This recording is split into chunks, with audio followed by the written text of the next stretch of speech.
So the other night I made a post on my X account and I said the following: lowering the voting age to 16 is an awful idea. Agree or change my mind? 150,000 views, and goodness gracious, we've got 1,000 comments. I was thinking, how about we review some of these? So first and foremost, before we jump into how people agreed, disagreed, presented their ideas either in defense or attack for this position, I'd like to make it clearer and kind of explain better what the position is so that I kind of steelman my own argument before I get ready for your opinions on it. First, let's address the elephant in the room. This isn't something that people are not pushing.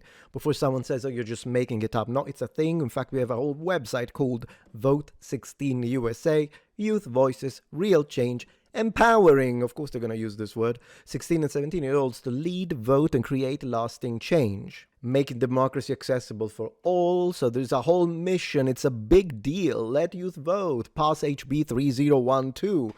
No decision about us without us. So as you can see, and this is all done, we've got even testimonials, whatever that means in this context. And then on empowering your community, what we do, advocate for change, mobilize youth voters, and educate the public. The first one being, we work to change legislation and policies to lower the voting age to 16, mobilize youth voters. We engage and empower young people to exercise their right to vote. Right they don't have, by the way, right now, so there is that. But whatever. Educate the public. We provide resources and information to raise awareness about the importance of youth voting rights. Okay. And then we've got some numbers here. Whether they are correct or not, I have no way to verify it. But we have been told that 15 cities have extended voting rights to 16 and 17-year-olds, of course at a state level. I think what they're trying to push is at a federal level. 10,000 plus youth engaged, 25 plus statewide campaigns. 70% of surveyed 16 and 17-year-olds said they would vote if given the opportunity.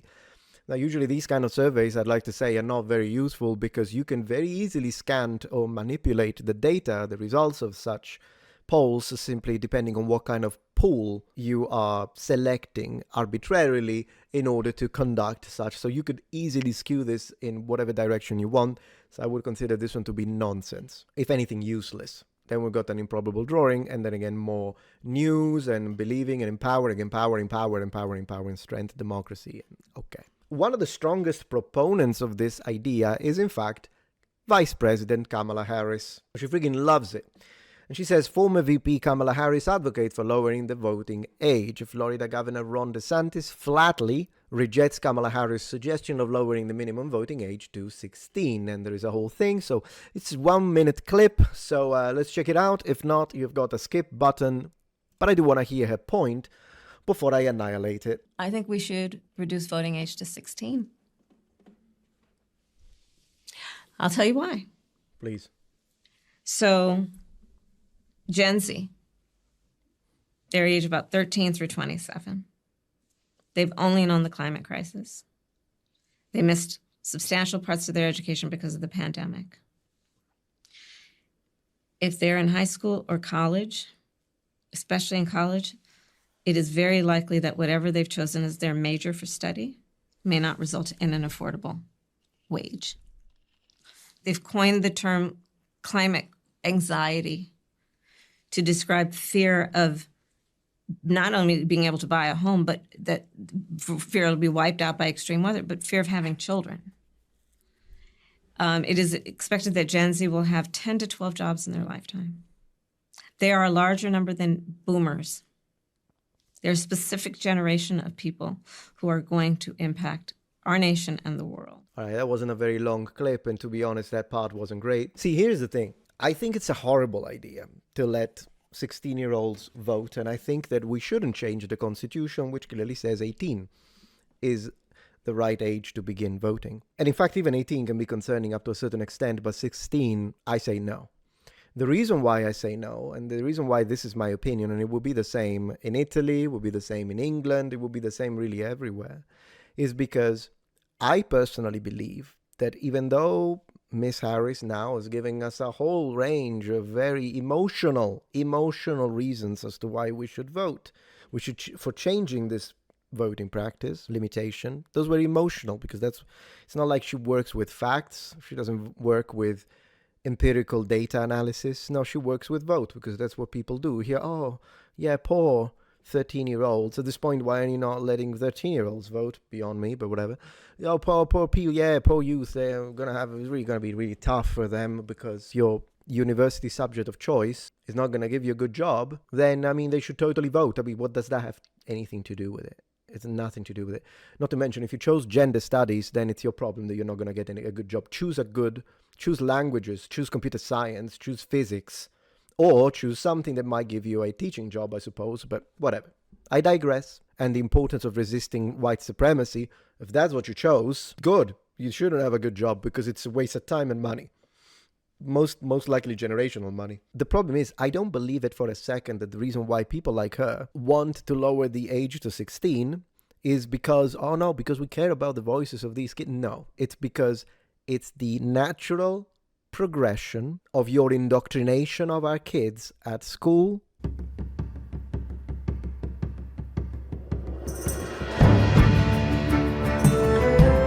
Subscribe.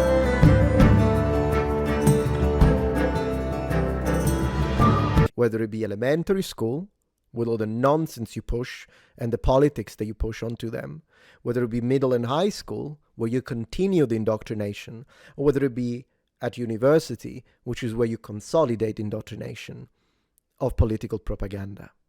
So basically, by lowering because they know that the younger they are, the easier it is to influence their thought and shape their thoughts in their head, which is exactly what they are doing. Then they know that if they do this change will absolutely be beneficial to the very propagandists that they are.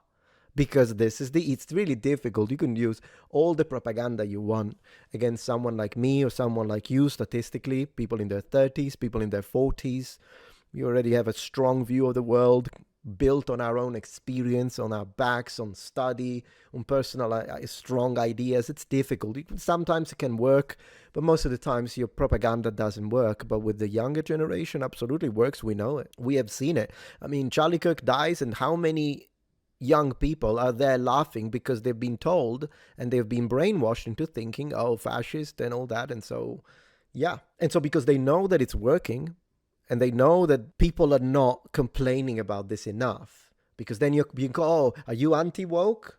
And so all these like spineless creators, they're like, oh, I don't want to be called anti-woke. I don't want to be called a bigot. So I guess I'll say nothing, or I'll say, oh, it's fine. It's not a big deal. And in the meantime, our own kids are hating us. Your own kids go to school to get an education and come back hating you and thinking you're a bigot, even though not only you're not, you're just normal.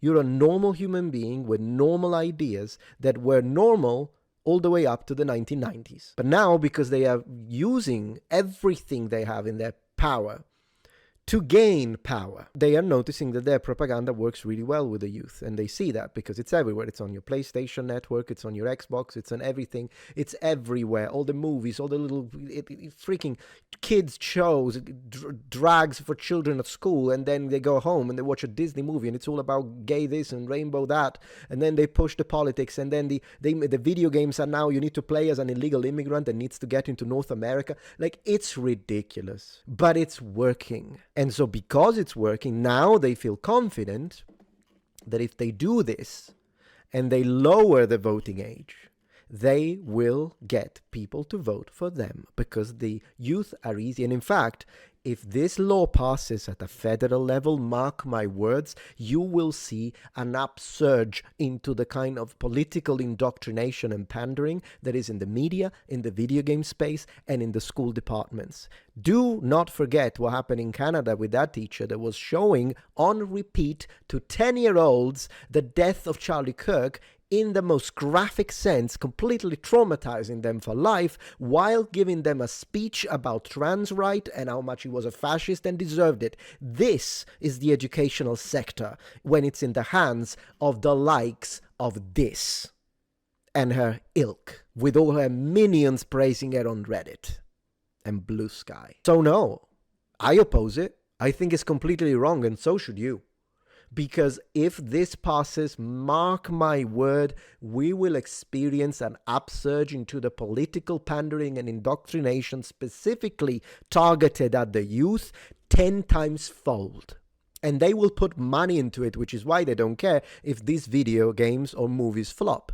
They can take the hit. They put money in it. So the companies don't care. They're fine. They got the profits. Shareholders, it's all good.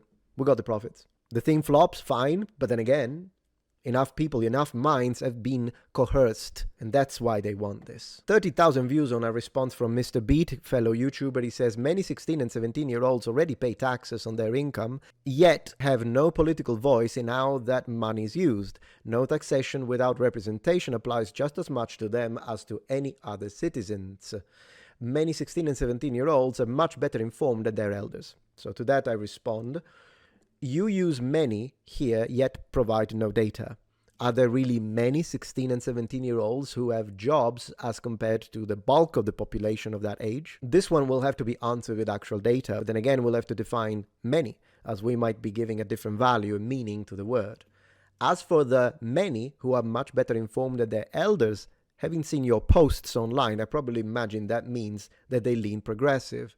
To me, that's being brainwashed, not being better informed. And I double down on that, not because I think that every person who is left-leaning is automatically brainwashed. No, of course not. I've got family members who are full-on leftists. Not a problem. It's their freedom. I don't have a problem with that. But the reason why I say this, specifically in this current political climate, is because of what happened after Charlie Kirk got offed. So many youths making mockery videos and laughing at his death and calling for more violence on the children.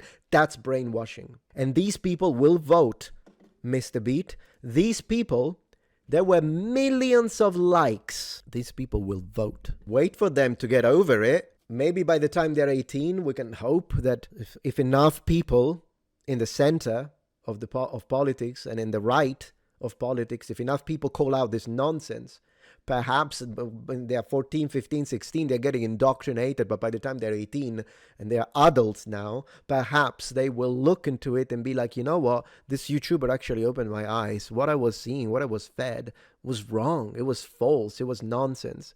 I can only hope. Maybe 18 is still not enough. Maybe we should wait until 21. But then again, it's up to you guys. I don't know. It's up to you guys. Because again, what Mr. Beat says, no taxation without representation, I get it. But then again, if your idea is 16 and 17-year-olds, plenty pay taxes on their income. And so if you pay taxes, if you're old enough to pay taxes, you should be old enough to vote. But then I might flip it back to you and say, if you're not old enough to drink, you are not old enough to vote. So it really depends how you want to twist it. Unfortunately, or cover it. I'm more than happy. I'm not necessarily attacking Mr. Beat on this. We clearly have very different politics. But I mean, he wasn't disrespectful. He was sharing an opinion. I don't think he ever responded back, though. And in fact, I'll be honest with you, he never does.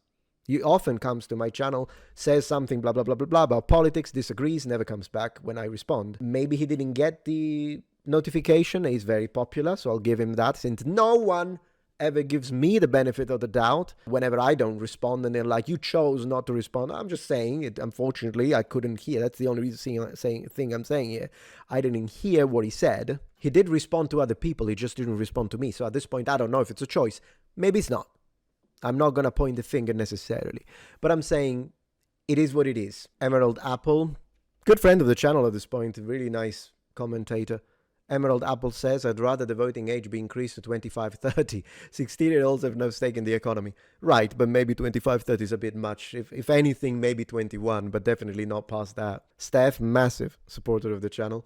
Hard agree, or even better, raise it to 25. At 18, most people are still complete idiots, of course. There are some people who are profoundly intelligent at 18, but that is very much the exception to the rule. At that age, you're still heavily influenced by trendy ideas. And I agree with her. Once again, I would say maybe 21, or perhaps keep 18, but definitely not lower it to 16. I super agree, says Jamil. Politics might sound like fun with all the memes and drama, but don't forget that politics is meant for serving the people with great responsibility. Absolutely. The left only wants it because the youth skewed left-wing. Yeah, I think you should have to be a net payer of income taxes to vote. Voting is not a right, it's a responsibility. Responsible people should not vote. Yeah, but that one is kind of difficult to...